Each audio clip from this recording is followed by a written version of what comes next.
René Guénon, Introduction générale à l'étude des doctrines hindoues. Quatrième partie. Les interprétations occidentales.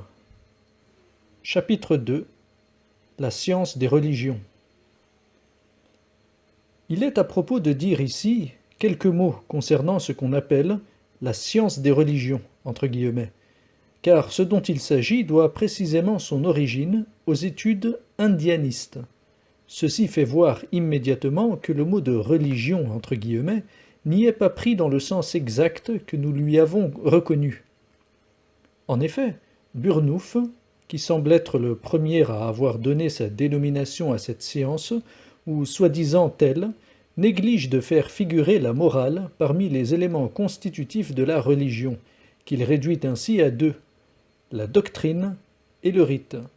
C'est ce qui lui permet d'y faire rentrer des choses qui ne se rattachent nullement au point de vue religieux, car il reconnaît du moins avec raison qu'il n'y a point de morale dans le Veda.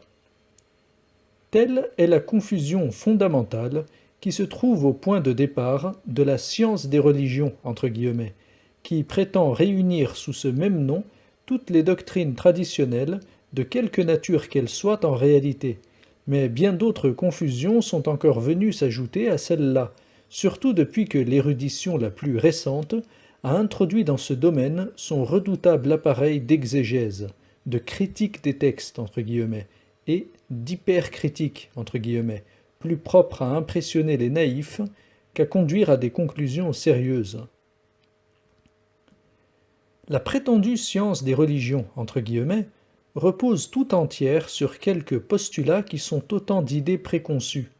Ainsi, il est admis que toute doctrine a dû commencer par le naturalisme, entre guillemets, dans lequel nous ne voyons au contraire qu'une déviation qui, partout où elle se produisit, fut en opposition avec les traditions primordiales et régulières, et, à force de torturer des textes qu'on ne comprend pas, on finit bien toujours par en faire sortir quelque interprétation conforme à cet esprit naturaliste, entre guillemets.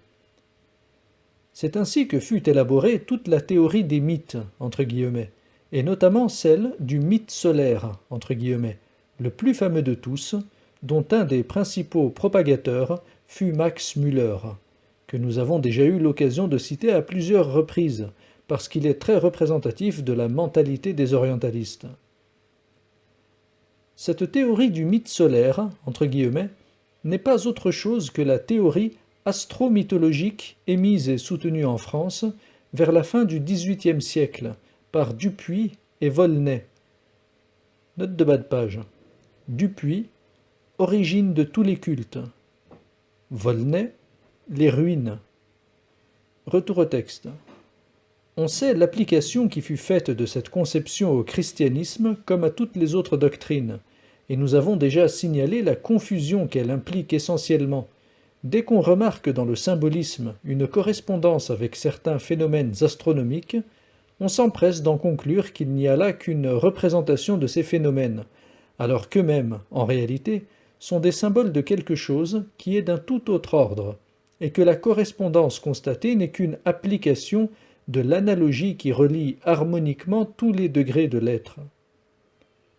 Dans ces conditions, il n'est pas bien difficile de trouver du naturalisme, entre guillemets, partout, et il serait même étonnant qu'on n'en trouvât pas, dès lors que le symbole, qui appartient forcément à l'ordre naturel, est pris pour ce qu'il représente.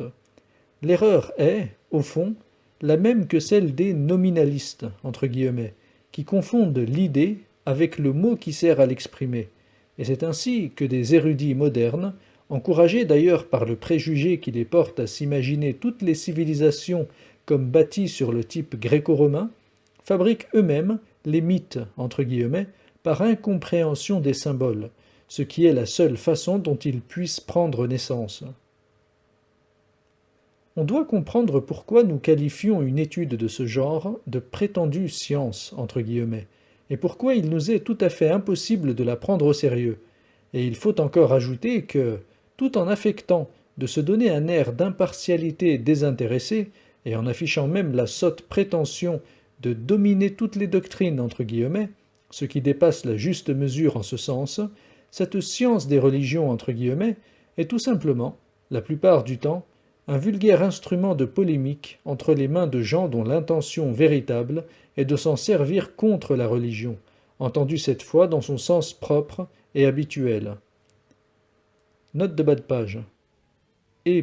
Burnouf, La science des religions, page 6. Retour au texte. Cet emploi de l'érudition dans un esprit négateur et dissolvant est naturel aux fanatiques de la méthode historique, entre guillemets. C'est l'esprit même de cette méthode, essentiellement anti-traditionnelle, du moins dès qu'on la fait sortir de son domaine légitime, et c'est pourquoi tous ceux qui attachent quelque valeur réelle au point de vue religieux sont ici récusés comme incompétents. Pourtant, parmi les spécialistes de la science des religions, entre guillemets, il en est certains qui, en apparence tout au moins, ne vont pas aussi loin. Ce sont ceux qui appartiennent à la tendance du protestantisme libéral, entre guillemets, mais ceux-là, tout en conservant nominalement le point de vue religieux, veulent le réduire à un simple moralisme, entre guillemets, ce qui équivaut en fait à le détruire par la double suppression du dogme et du culte, au nom d'un rationalisme, entre guillemets, qui n'est qu'un sentimentalisme déguisé. Ainsi, le résultat final est le même que pour les incroyants purs et simples, amateurs de morale indépendante, entre guillemets, encore que l'intention soit peut-être mieux dissimulée, et ce n'est là, en somme, que l'aboutissement logique des tendances que l'esprit protestant portait en lui dès le début. On a vu récemment une tentative, heureusement déjouée, pour faire pénétrer ce même esprit sous le nom de modernisme, entre guillemets, dans le catholicisme lui-même.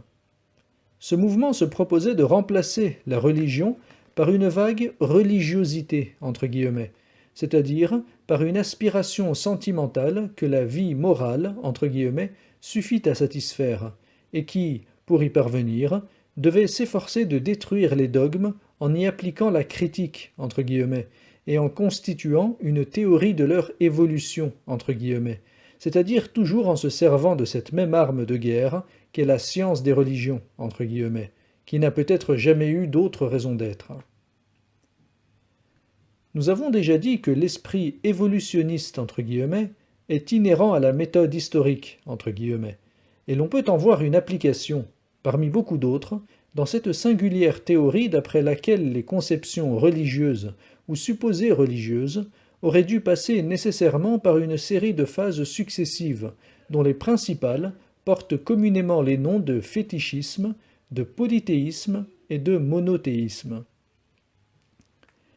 Cette hypothèse est comparable à celle qui a été émise dans le domaine de la linguistique, et suivant laquelle les langues, au cours de leur développement, passeraient successivement par les formes monosyllabiques, agglutinantes et flexionnelles.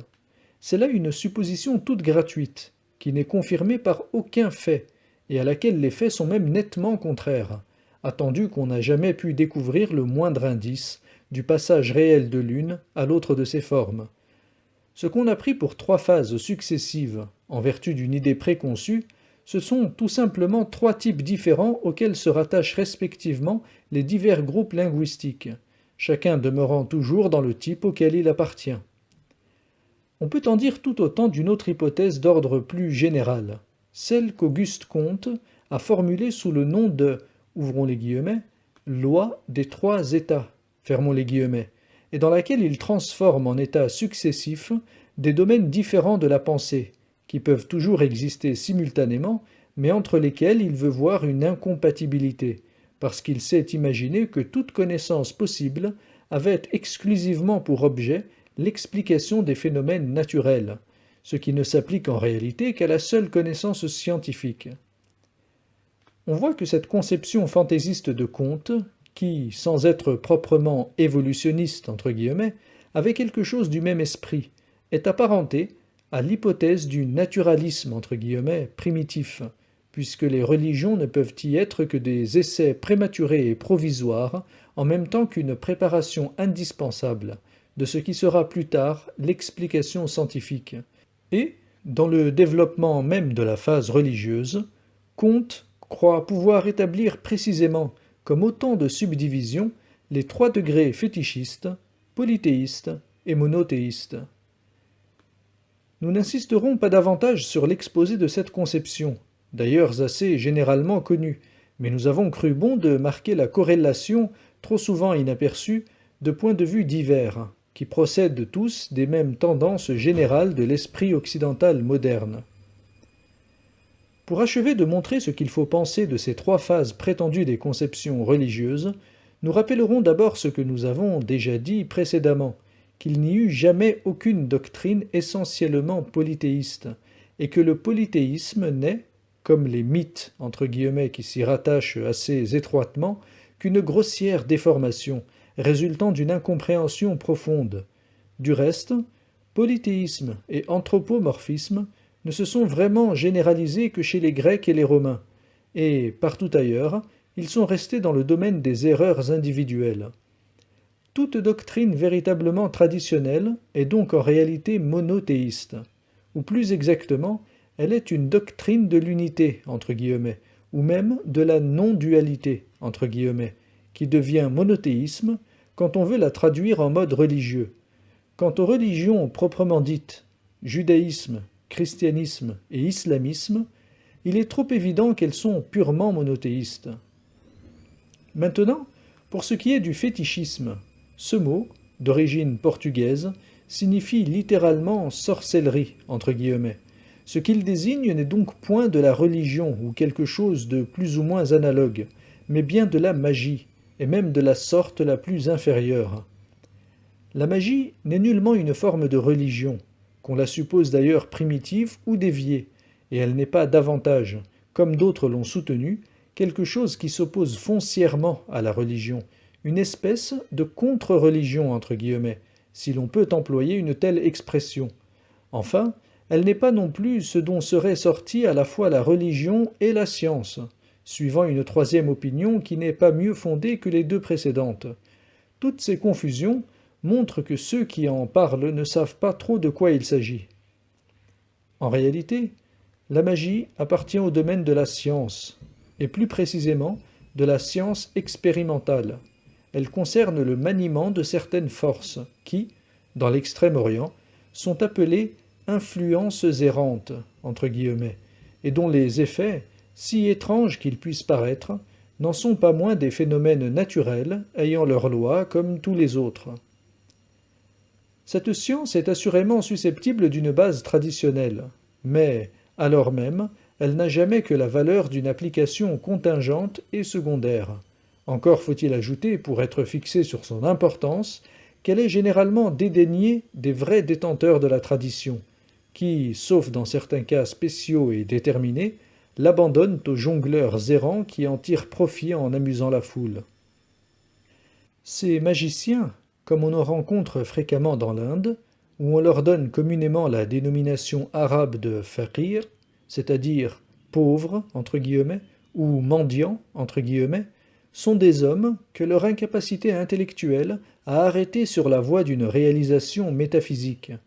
Ainsi que nous l'avons déjà dit, ils intéressent surtout les étrangers, et ils ne méritent pas plus de considération que leurs compatriotes ne leur en accordent. Nous n'entendons aucunement contester la réalité des phénomènes ainsi produits, bien que parfois ils soient seulement imités ou simulés, dans des conditions qui supposent d'ailleurs une puissance de suggestion peu ordinaire, auprès de laquelle les résultats obtenus par les Occidentaux qui essaient de se livrer au même genre d'expérimentation apparaissent comme tout à fait négligeables et insignifiants. Ce que nous contestons, c'est l'intérêt de ces phénomènes, dont la doctrine pure et la réalisation métaphysique qu'elle comporte sont absolument indépendantes.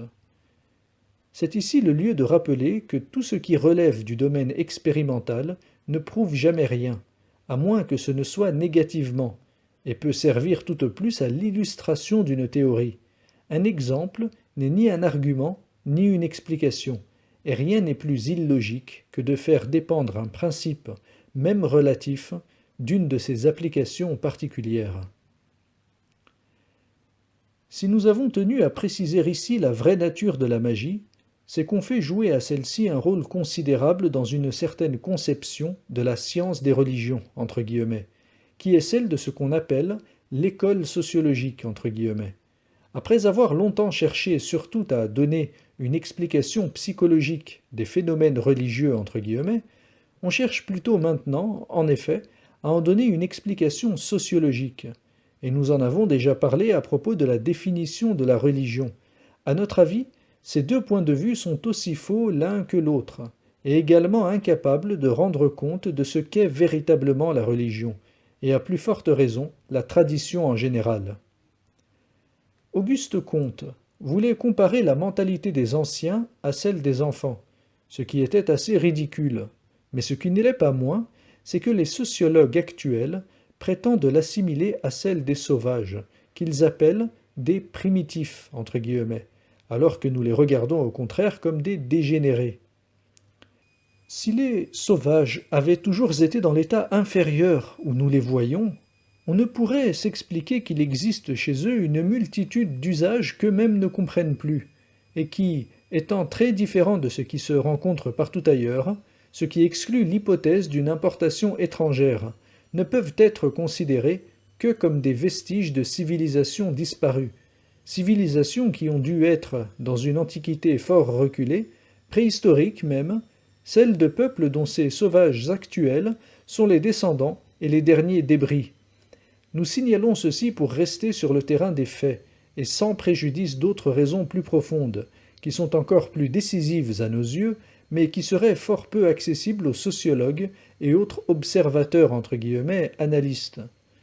Nous ajouterons simplement que l'unité essentielle et fondamentale des traditions permet souvent d'interpréter, par un emploi judicieux de l'analogie, et en tenant toujours compte de la diversité des adaptations, conditionnées par celle des mentalités humaines, les conceptions auxquelles se rattachaient primitivement les usages dont nous venons de parler, avant qu'ils fissent réduit à l'état de superstition, entre guillemets.